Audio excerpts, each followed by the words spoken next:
Good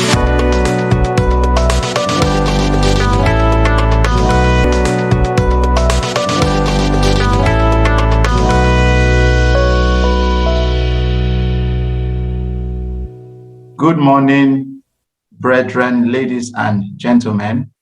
Welcome again to today's program. As our pastor said, this is one in a series, and we trust God that He will visit us mightily today. Many people are looking for money, and it is correct to look for money. But the scriptures in Proverbs chapter 8, verse 12 said, I live together with good judgment. I know where to discover knowledge and discernment. Many times what we need is wisdom. What we need is discernment. What we need is access to information. What we need is connection to those that have the knowledge. And so today, this event is to give us access to knowledge, to give us access to wisdom, as King James said, so that we can have access to witty inventions. And when we have wisdom, then God will lead us to how to find money and wealth. So one more time, I welcome you all in the name of Jesus. So it is my greatest pleasure on behalf of our pastor, Pastor Bola Shokoya, the pastor in charge of Lagos Province 5, to introduce the speaker today, Brother Adeyemi Atanda. Adeyemi works at Guaranty Trust Bank and is currently the chairman of the Committee of E-Business Industry Ed, CEBIAH. His most important qualification, ladies and gentlemen, is that he's a child of God. He's a member of New Covenant Church and is happily married with children. With Jesus' joy, please join me in welcoming Brother Adeyemi Atanda as the Lord empowers us through his ministry.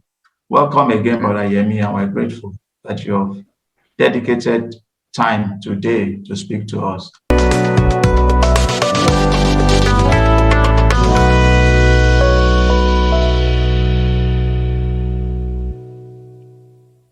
Very much, sir. God bless you. I am very humbled to even be invited to speak to this audience, and much more humbled to be introduced by our dear pastor. I think what is really important today is the fact that as Brother Wole led the prayer, this is the day that the Lord has made, and the Lord wants to give us a testimony today. Amen. I'm just a vessel, and I'm available here, making myself available for God to just speak through me freely today. Please try to take notes of some of the things that I will be sharing in a few minutes. And then let's have a very interactive session so that we can ask questions and interact. I'll be sharing with you today a few things that I've picked up from my own personal experience, things that I've picked up from the experience of family and friends, and things that I've picked up over my course of journey, both in the faith and also in the industry.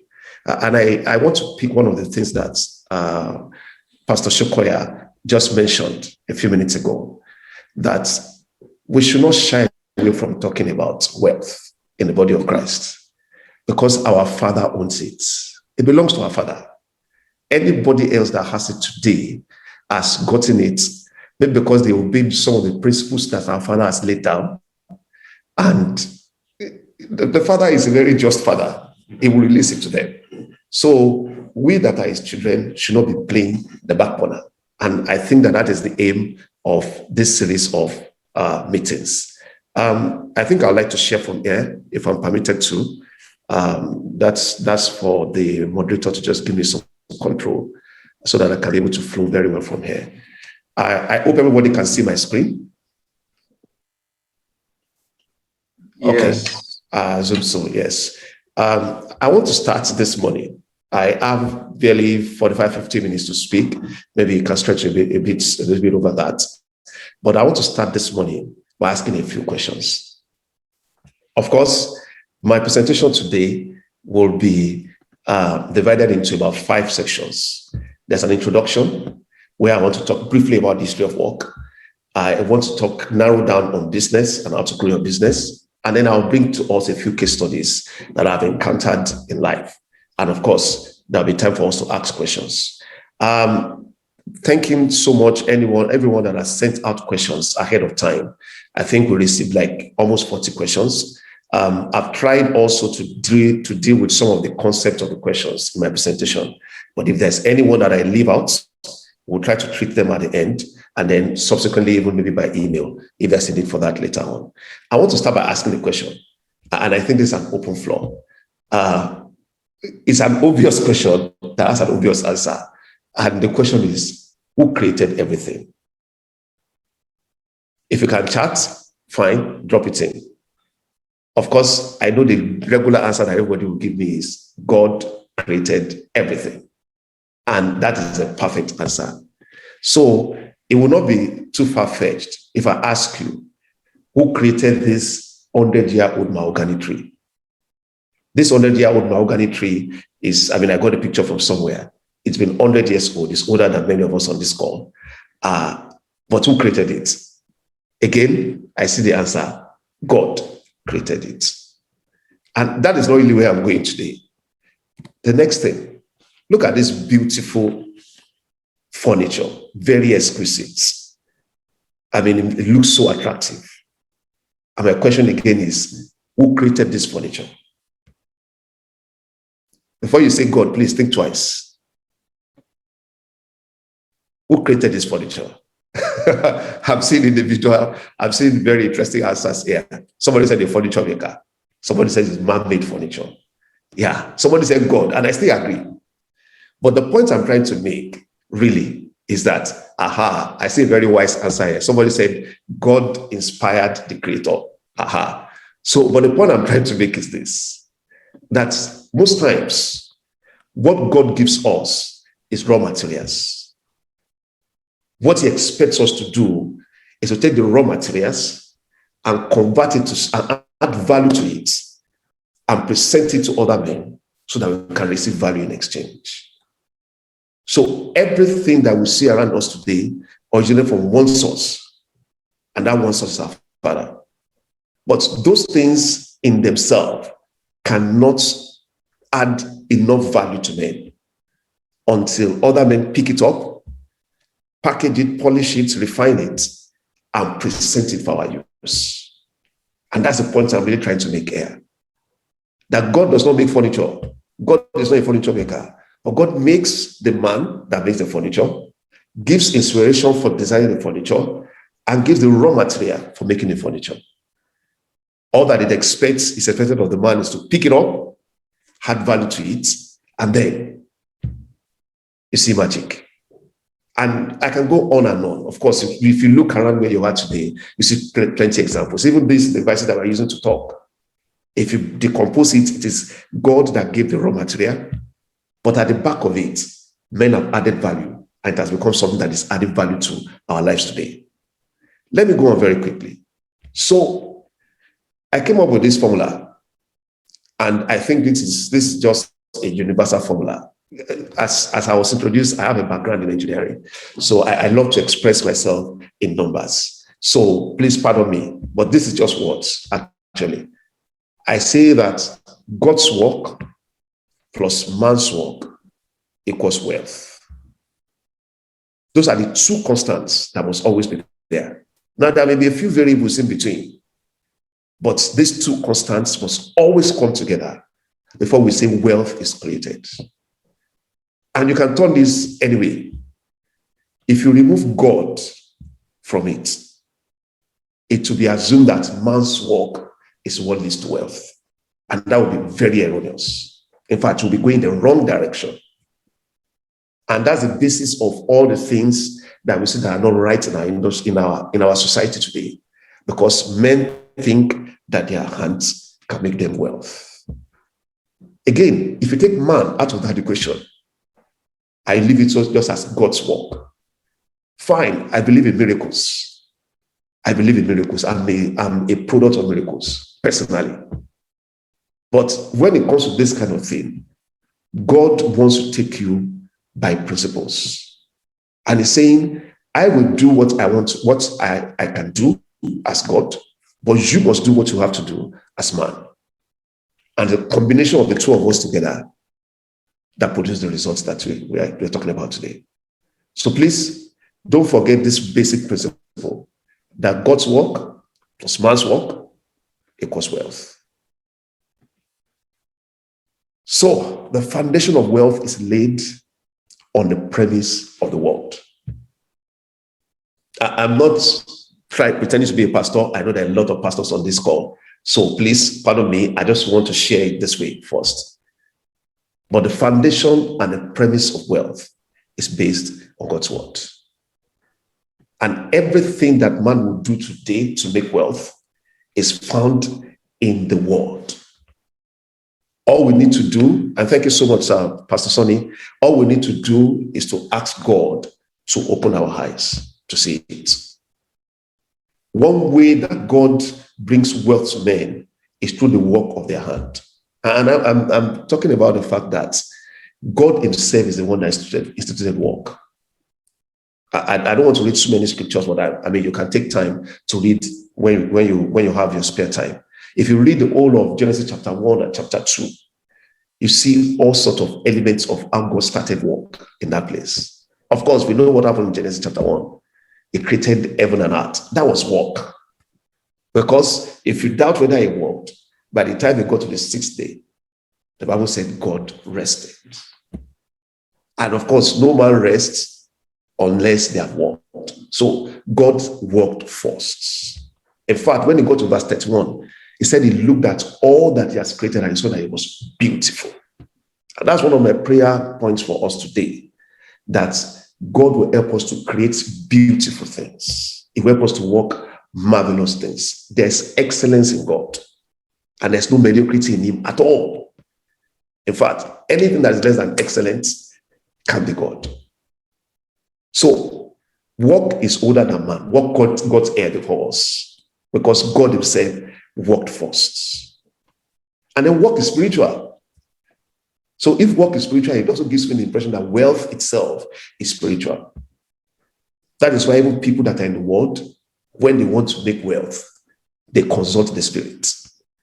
So if people in the world know how to consult the spirit for wealth, then we'll be living our advantage without using it if we don't consult the Father of all spiritual life for making wealth.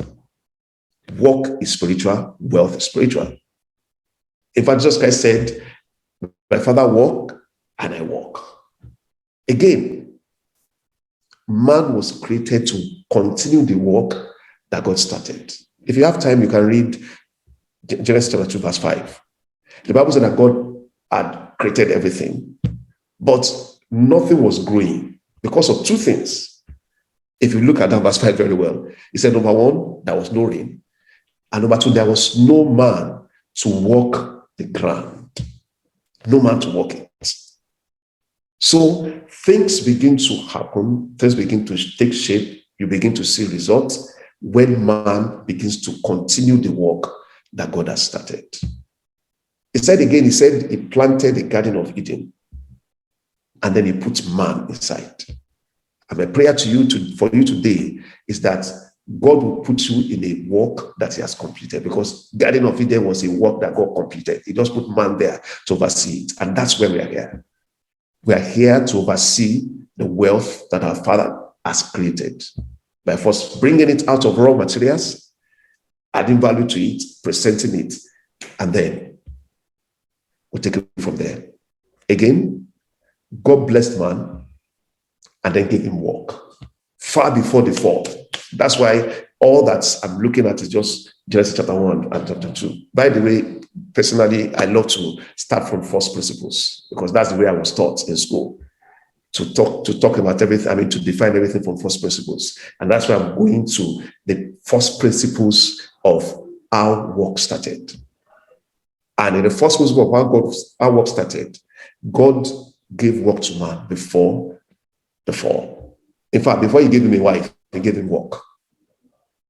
Again, so that I won't overstretch that, work is the means for God's blessing. You see, what you lay your hands upon for as long as it is God ordained, is sufficient for God to make you what he wants you to be. I mean, I'm going to share a few case studies with us at the end of this discussion. But I've seen men that all they do is sell water. This same water that I'm holding in this place, that's just, I mean, we see everywhere. I've seen men that all they do is manage wastes, and they make wealth out of that. I'm not too sure the location of the church, but I mean, for those of us that are familiar with Lagos Ibadan Expressway, at the foot of the bridge around Bega, there's a place that is called DMT. And I don't want to belabor us, but that's the story of one man that thought that he could just convert waste to wealth. In fact, his slogan is, shit business is good business. Uneducated, I'm not sure he was a believer, but he knew the principles. So God's channel of blessing men is by first giving them something in their hands, no matter how little it is. Even when our master was going to feed 5,000 people, what he asked was, what do you have? And all they had was just a few pieces of bread and a few pieces of fish. And he made magic out of it. God teaches man's hand to prosper. I think that's been quoted a number of times today, because it's the one that makes our hands to prosper. And what your hand finds to do is what God uses to bless you. Let me go on very quickly. The second part of this discussion, I want to predicate on business. Now, when we talk about work, we can look at it from two broad categories. You can be working for someone, or you can be the one that creates job for other people. Now, the two of them, as I said, are channels that God can use to bless men and to help them to create wealth.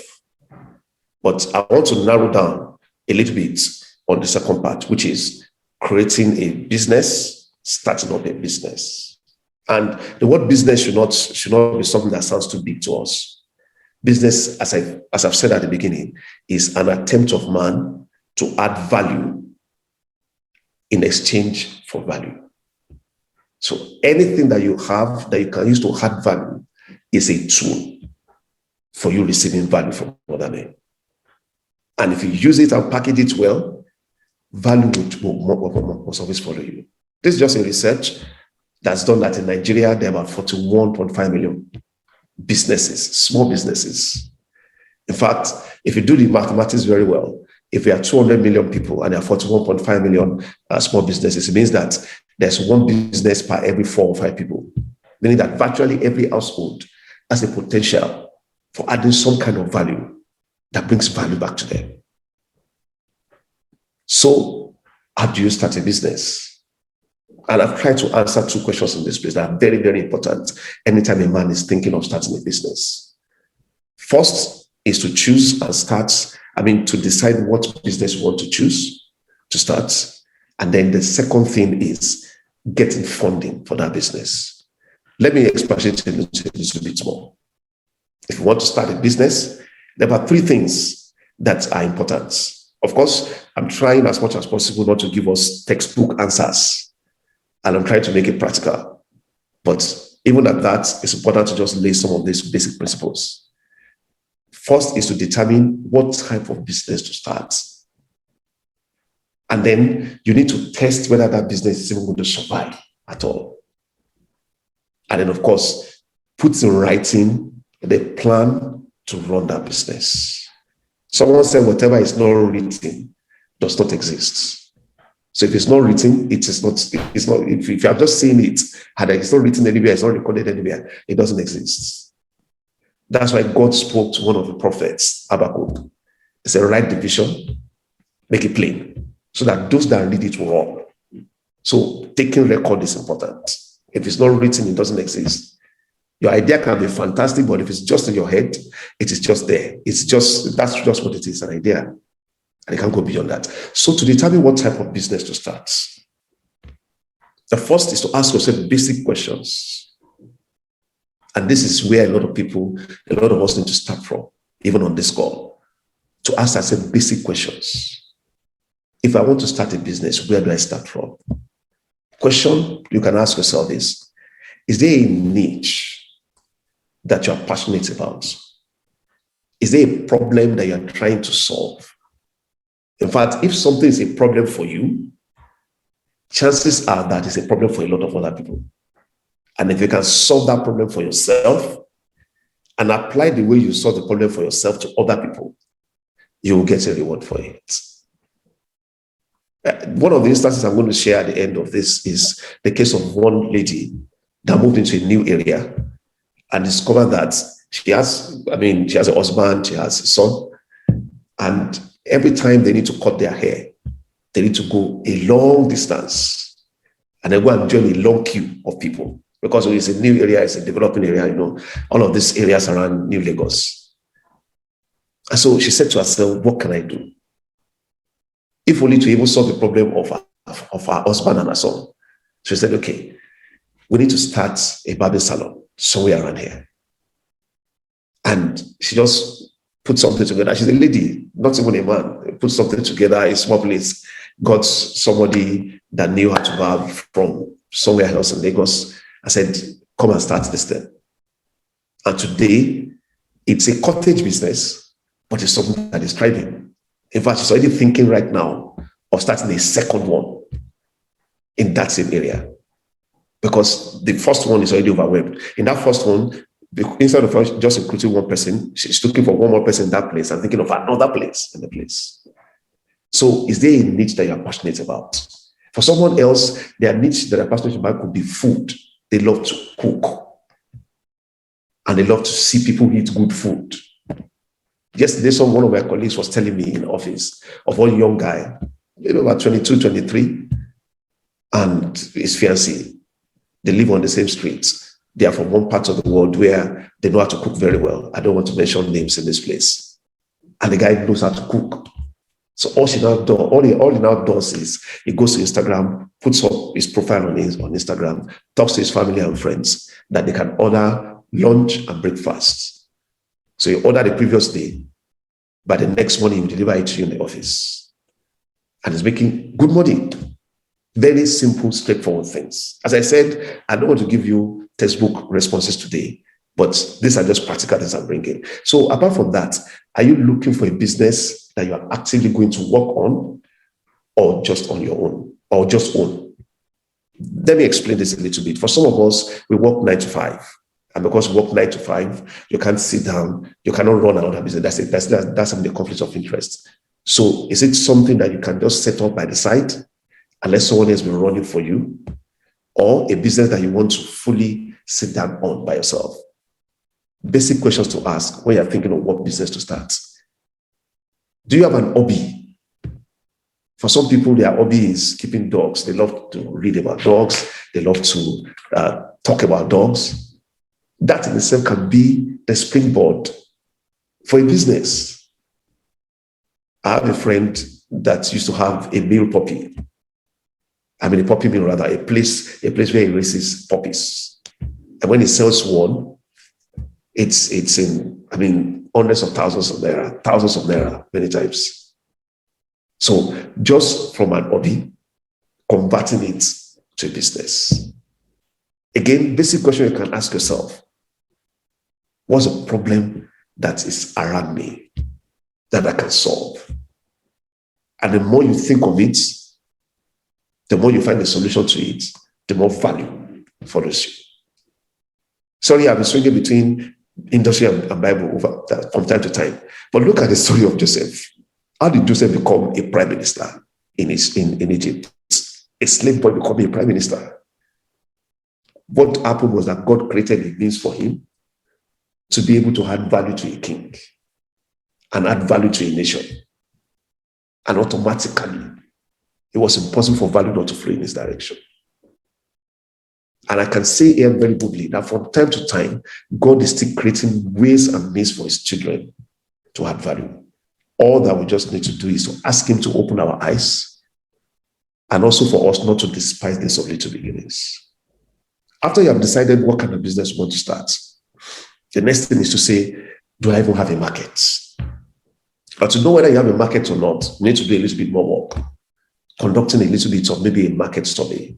That could be the starting point. Either by, so many of us are on social media. I'm on social media too, but I try to keep a very low profile. But so many of us are very, very active on social media. But social media is not a place for gossip. While some of us are using it as a place for gossip, for catching up on the bad news that is happening around us, some people are actually leveraging it to make money. Several of us belong to several groups on WhatsApp. If you want to start a business, you can actually use some of those groups that you have to refine the idea around the business by asking questions, creating a short survey, asking questions for the man that wants to start this business of providing breakfast and lunch for people in the offices. The starting point is the people in the sphere of influence, and to begin to ask them, what are the problems that you have around feeding? What are the problems that you have around getting food when you have gone to the office? I know you leave home very early in the morning, you come back late in the evening, and you go, all of those kind of questions can lead, it's a kind of research, and it's a kind of way to validate your thinking around the business that you're thinking of starting, which is very, very important. Because if you take the idea, you don't do your research very well, tendency is that in the marketplace, there will be some kind of failure. So focus groups, in-depth interviews, those are ways and means you can use. Again, as I said earlier on, if it is not written, it does not exist. So try to write down what the plan is. What is the plan? The plan could be that I will start in my kitchen. I will need this much money, and I will need this kind of person to help me with delivery. It could be as simple and basic as that. Nothing big, nothing fancy. I'm trying to just demystify starting a business as much as possible. So keep it simple, keep it straightforward. Just make sure you articulate those things that are necessary for you. And again, of course, one cheap thing that is available for all of us is dreaming. Write your dream on paper. Today, it is starting as a business that I'm running from my kitchen. But one day, it is going to be a business that will be a franchise for other people. It's a dream. And nobody can hold anybody for a dream. I've never seen anybody that was taken to court because they dreamt. Feel free to dream and write it down so that you can always go back to it. And that serves as a benchmark for you. Part of what you should write down is, what problem does my business solve? And in this, you don't need to write that my business is solving the problem of providing food for people. You need a bigger goal. For instance, it can be, I'm in the business of making people healthy or making people live well. And part of making people live well is giving them good food. So even when you're packaging your marketing material, that's what you are selling. Who does not want to live well? Everybody wants to live well. That's the beginning of stimulating interests. If you're a launderer, you don't need to say that you are in the business of washing people's clothes. That is not just your business. Because if you are just in the business of washing people's clothes, you might as well be a washerman that does wash and drop. But you are in the business of making people look good. That is your business. And if you think of it from that perspective, I'm in the business of making people look good. When they bring their clothes to you, you will take care of their clothes the way they will take care of it by themselves, better than they can take care of it. In fact, if you see a button that is loose, you will fix the button. Instead of saying, my job is just to wash the thing and drop it for you.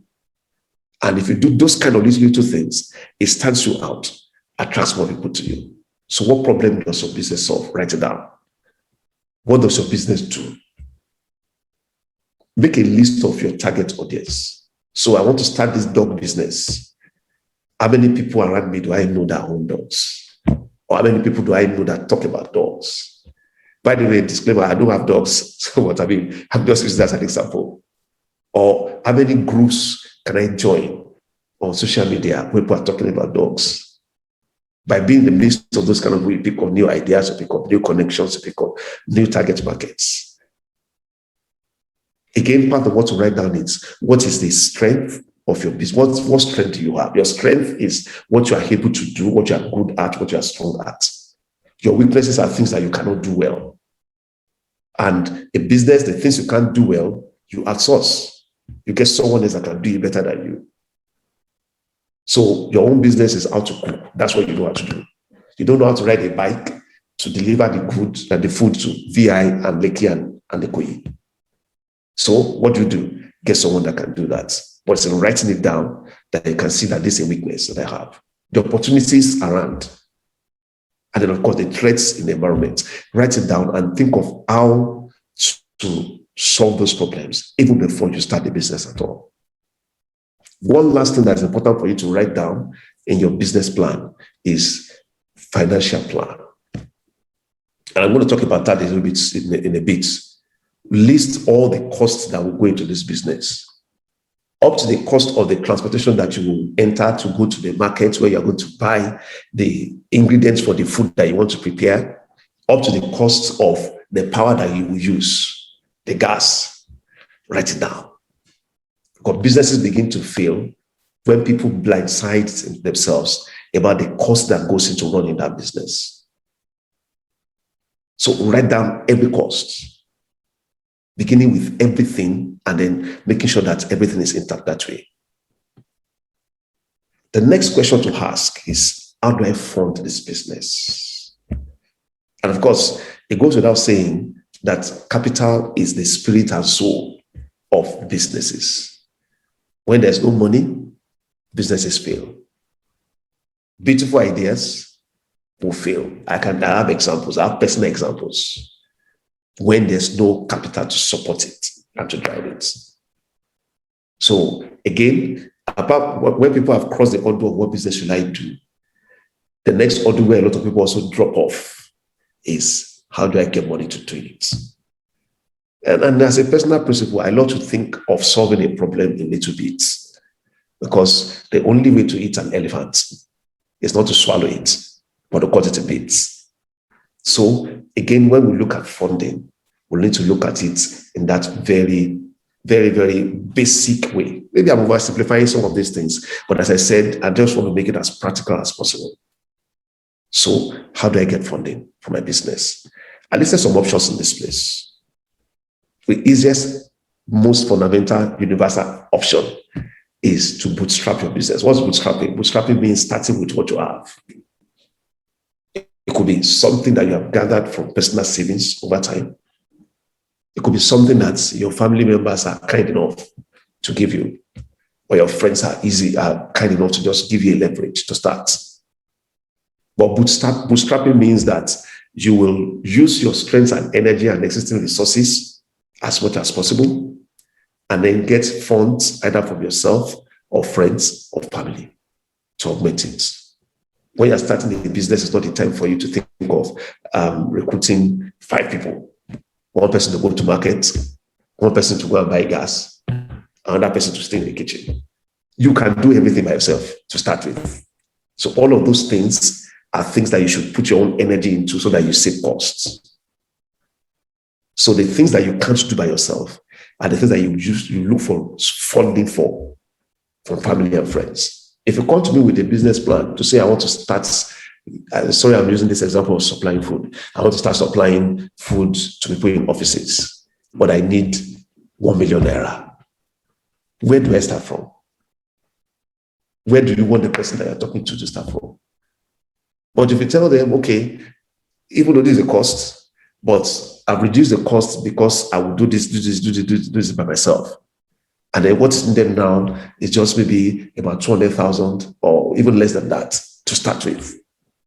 Then it becomes easier. So the easiest form of funding and the cheapest is to bootstrap. Again, if you want to go into bigger businesses and you're a little bit more sophisticated in the way you're looking for in the kind of business you're doing, you can look for venture capitalists. These are people that have funds and they lend out the funds commercially for a part of your business.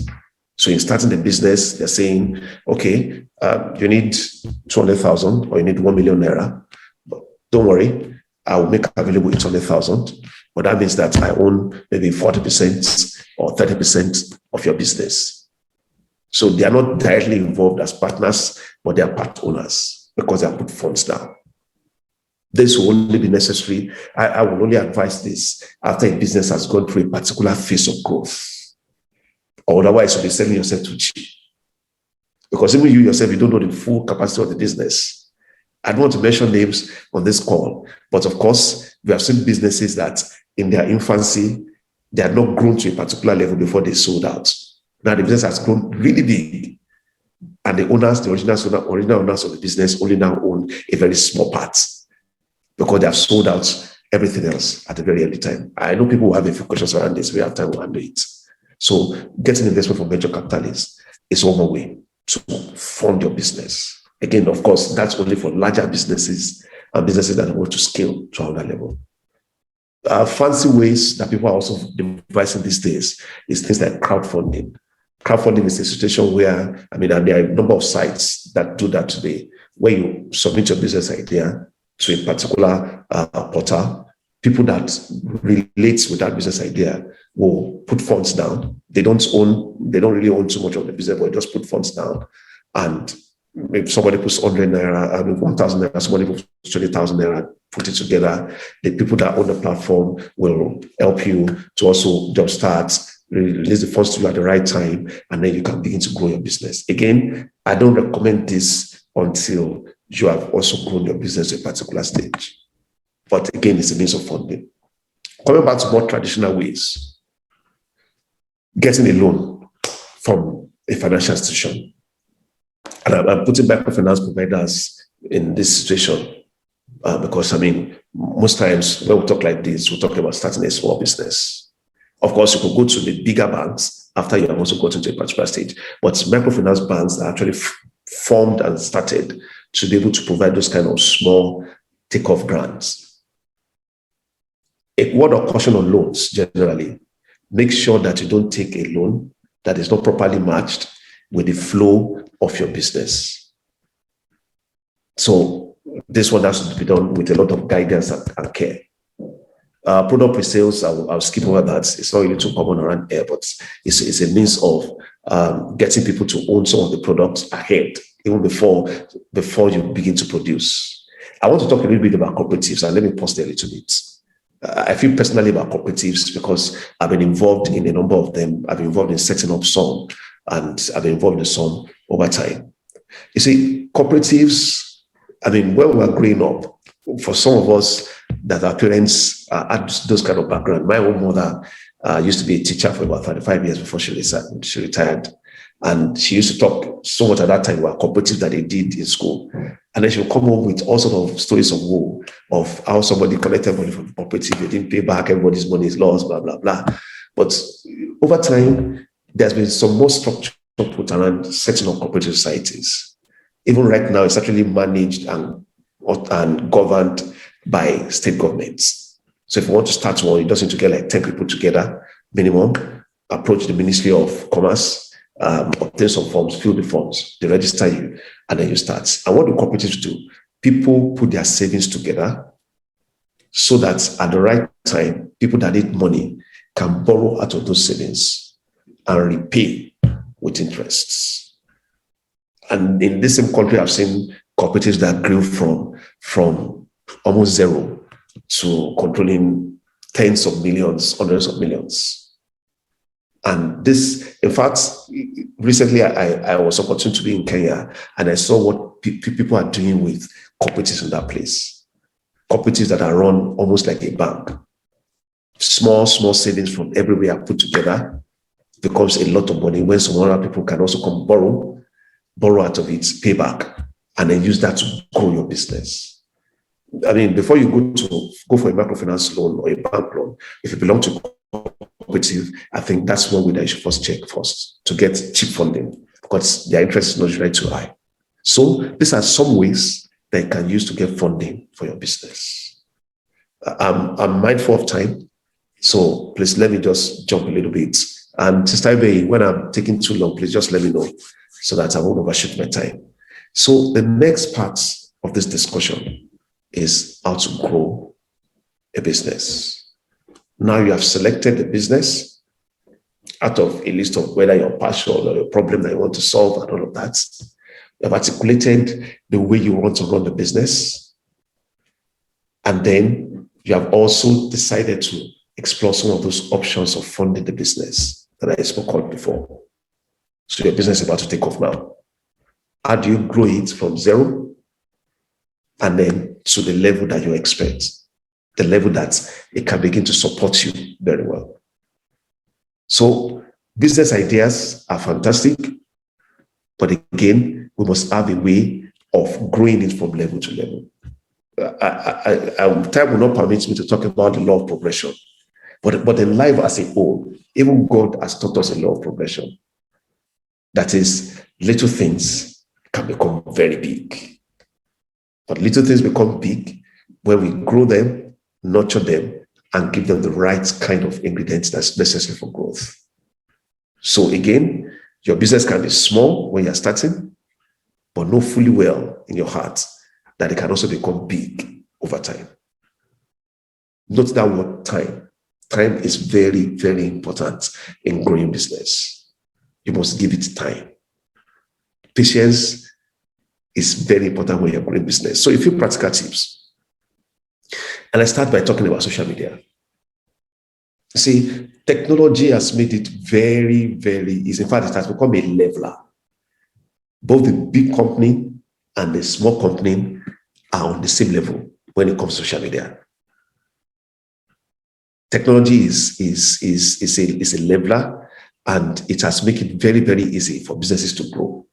So one use of technology I mentioned earlier on is social media. And when you want to grow a business, you have to practice what we call social listening.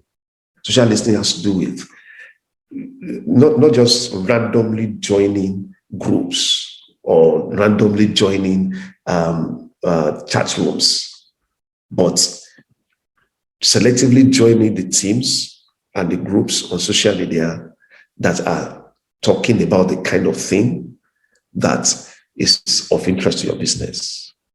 And then when you find yourself in random social media groups, what you are listening for in those discussions is what are those things that are relevant to my business, those things that are relevant to the sphere of my industry, those things that can bring me growth in my business. So you're asking, you are listening to what people are saying and picking trends. And based on the trend, you are going back to your drawing board to refine your business strategy and to refine how you package your business and to refine how you take the business to markets. Of course, beyond social listening, you can also actively use social media platforms to promote your business very cheaply, almost at no cost sometimes. At no cost on Instagram, at no cost, even when you are at some level on Facebook, at no cost. I have an example of one of my little nieces.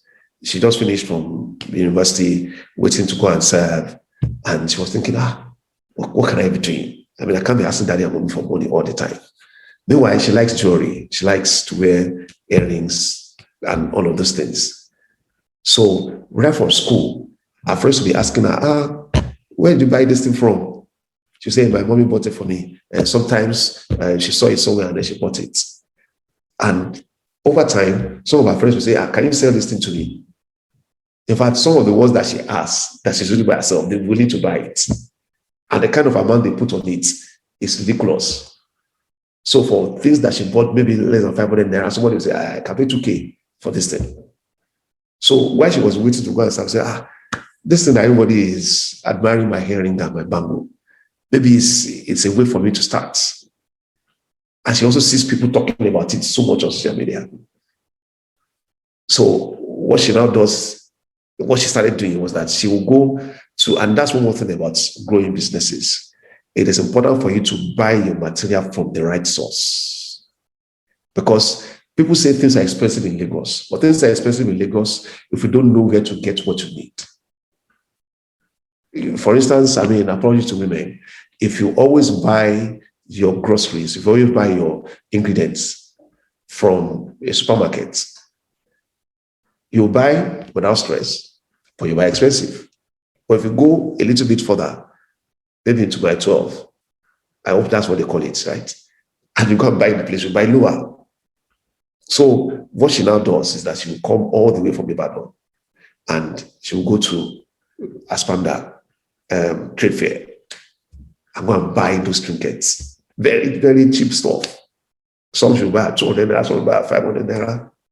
And then she'll take very nice pictures, put it on Instagram. Friends will see it, friends of friends will see it. And people say, okay, I like this one. Send it to me. She'll say, it's 5K, or this one is 2.5, or this one is 3,000. And without having a shop, without having a business registered, without leaving her house, she's making very good sales. That's all driven on the back of just social media. So buy the item, put the pictures up, promote it, talk to people. People talk to people. People buy, they rate you. Other people come to the place, they see your rating, and then you have something good working. So as much as possible at the starting of a business, unless your business is one that you cannot help at all with technology or social media, please let's leverage this. Even for the example of the Baba, I mean, everything is packaging. You package it well, put it out there, people will come all the way. And then, of course, you don't grow alone. Growth is out of a series of collaboration. Attend networking events where you meet people that talk about similar things that you have interest in. And from there, you get to one person that will make a referral for you for another person, and then you begin to grow your network that way. Let me go on very, very quickly, please. Embrace e-commerce. E-commerce is basically the short form of electronic commerce, and it is buying and selling products and services over the internet. That's just what it is, which is also part of what I've described earlier on. So for some people that have taken their business to the next level, instead of using the free social media platform like Instagram, WhatsApp, Facebook, they've gone maybe a step higher to say, okay, let me put my items on an e-commerce marketplace. And there are several of them today. A lot of them are still even growing up. I don't want to begin to mention names here, but if you check, I mean, there are some of them that are very well known. Just list your items. It's a marketplace, an online marketplace. List your items. They will arrange for it to be picked up when somebody orders for it, and they will collect a commission from the sale. That's just e-commerce, very basically. In fact, the COVID period has taught us a lot of things that we thought was impossible are really, really possible. If you recall, just about a year ago, around March, April, May, everybody was on lockdown, and our lives still had to run. The man that will eat, we still need to eat. The person that, so how do we do that? That's where e-commerce came to our rescue. And so even as COVID winds down, lockdowns are going away, people are becoming freer. Let's not fail to utilize the benefits that's in driving our business through electronic commerce. Gone are those days where I must have an office and I put a signboard in front of that office to say, Yemi and Co. All because I'm selling 1, 2, 3 items. In fact, for sometimes the cost of that office is more than the cost of the items we put inside. On a lighter note, I mean, one of my friends, we used to play some games together some times ago, and we'll just go to some of these very big malls that are just popping up all around Lagos. And we'll be looking around and saying, can you predict which of these businesses will still be here by next year? And truly, by 1 year, 2 years after, some of those businesses have folded up. Why? Because the cost of the space that they're using for their business is more than the business that they're generating from the place. So why do you want to do that if you don't have to? So I'm singing up the praises of e-commerce because I mean that's what I do, and I've seen it work for people. So please look at how to bring elements of technology to support the business that you're doing by leveraging things like this, social media, e-commerce. Leverage them as much as possible for marketing, for driving down the cost of delivery of your items. Of course, for some of us that are more sophisticated, There are more opportunities for us to even run business online. More opportunities for us to run our business online. I mean, a more opportunity for us to offer services to people online. For instance, there are people that have businesses and they don't know how to take it to the online platform. And you're a young person, you know how to use your mobile phone very well, you know how to use social media very well. So why don't you become the social media experts for them? Social media expert for that woman that is selling clothes, or that sister that is selling soft drinks, or that person that is selling handmade shoes. So you become the online manager for their platform. Help them create a simple platform, help them upload images at a fee, or help them record small videos. You become a YouTuber, help them write some little descriptions about their products and post out there. Of course, these are side gigs that as young people, we can do very well without even any raw material at all. The raw material you need is your brain and your hand. That's all. And very, very easily. The last bit about this is becoming a developer. And of course, I don't want to make this about technology and make it eye-sounding, but I also wanted to spotlight the fact that in Nigeria today, there's a scarcity of technical people that are able to develop applications and those kind of things. In the whole of Nigeria, we don't have more than 80,000 developers. In fact, in my office, we're trying to fill some roles, and we have had to review about 600 CVs. And all we've been able to get is less than 15 developers out of about 600 CVs. So again, why don't we sit back as young people and look at how to acquire these skills that make us marketable, not just in Nigeria, but beyond. Sorry, I'm digressing a little bit, but I think that if there are young people on this call, that have a flair for technology, this is a place where you can channel your energy. It doesn't matter what you read in school these days, because as I said, technology has become a leveler. There are a lot of platforms online where you can learn how to write programs, how to design a website, how to build applications, how to do all of those things. So even if your background is in Yoruba engineering or in economics, if you want to switch to this, you can very well easily switch to it. And we have people that are living in Nigeria, but doing work for people in America and collecting their money in dollars in Nigeria, just by building applications, by developing, just by using their technical skills. So Nigeria is a blessed country. And I'm one of the people that believe very strongly in the fact that this country is blessed. And the blessing of Nigeria is in the young people. That's the wealth of this nation. So if we use it well, this nation can become something that blows the mind of everybody. And I'm saying it must start from the church. We are not just youth, we are purposeful youth. I have just about 10 minutes before I keep short.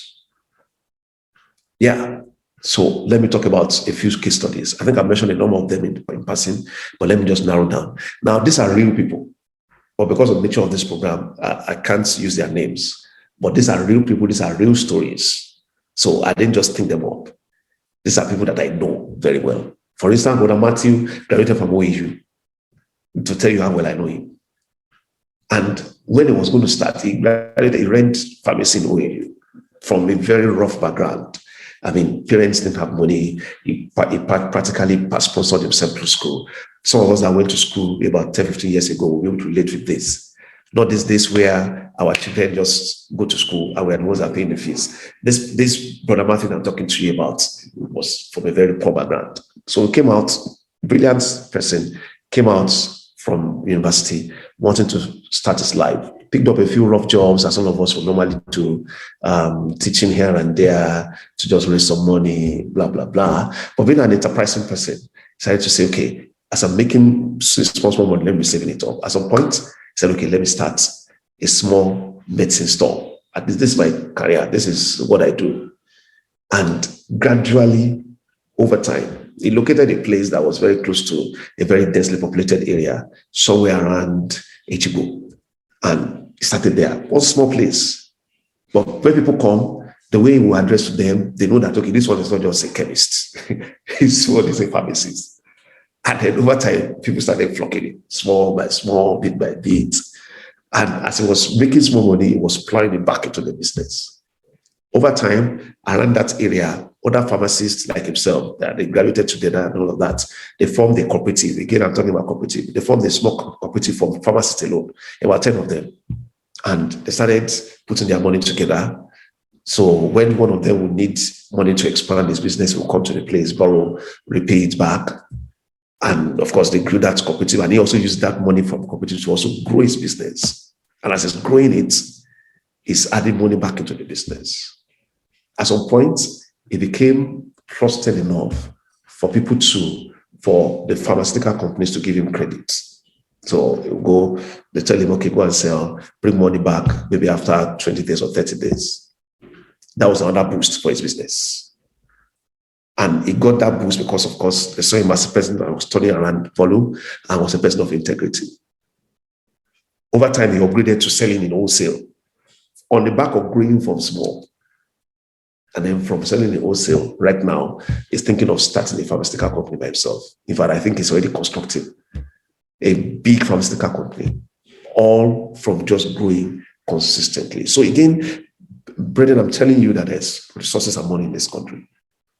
It's just for us to ask God to open our eyes and our mind so that we can see it. And for us to also settle down very well and take advantage of it. So that's the story of Brother Matthew. Growing from careful planning, financial discipline, loans, of course, and integrity. Again, I have the example of Sister Binta. Sister Binta is also a real person that I know.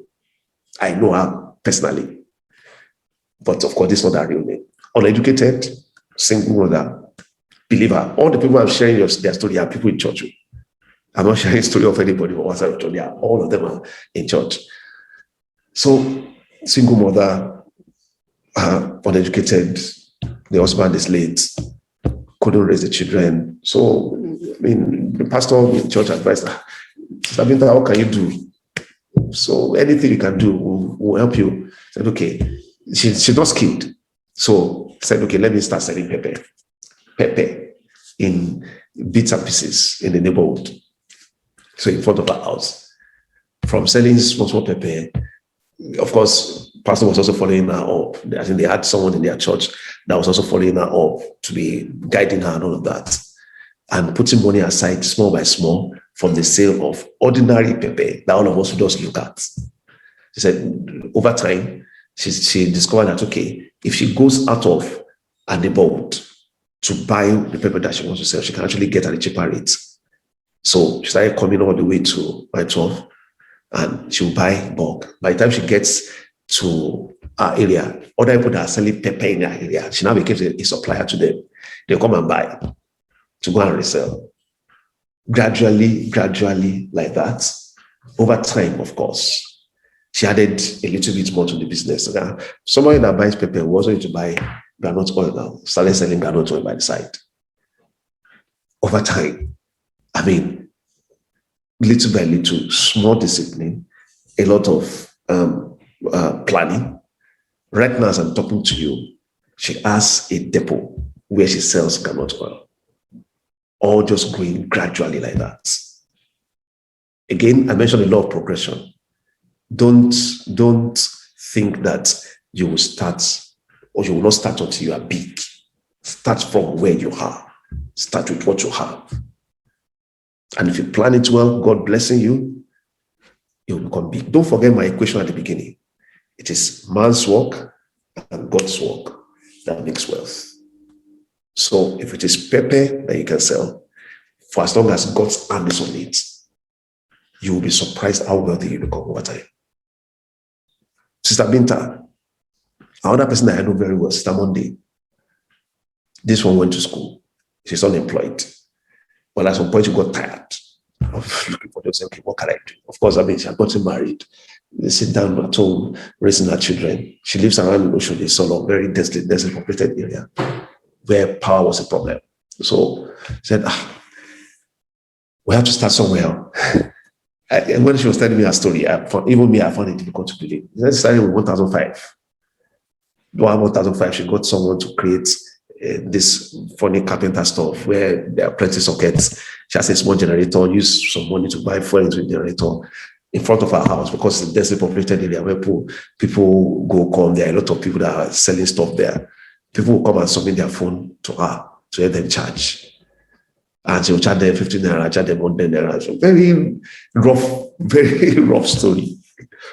But over time, she said, instead of just charging phone, somebody that wants to chat phone will come and meet her. Do you sell airtime? I said, okay, let me add airtime to it. Added selling airtime to it, getting small commission. From there, added selling phone accessories. From there, she became a money transfer agent. Right now, as I'm talking to you, she has 3 outlets where she's running money transfer. And she talks about very easily millions every month. Again, starting small, being consistent, knowing when to pivot your business and then to borrow. And I can go on and on. All these are also real people. Brother Gift is someone that I know very well. He became a launderer. Sister Beatrice, I told you her story, started a barbing salon. Sister Yetunde is a chartered accountant, left her job to be with her family and started selling soft drinks in church. After church, people are thirsty. You should bring it in cooler, they'll sell there. And gradual growth, one level to another. Again, man's work and God's work. Today, she can sell, she has 2 stores where she takes delivery of about 3 trucks in a month.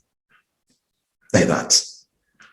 So, as I said, these are not fictional stories. These are real people that I'm talking to you about. And this can actually be your story. Your story can be an inspiration for somebody else if we follow the path that God is laying before us. I want to begin to round up now by saying that look at what your environment needs. Carefully manage your starting capital.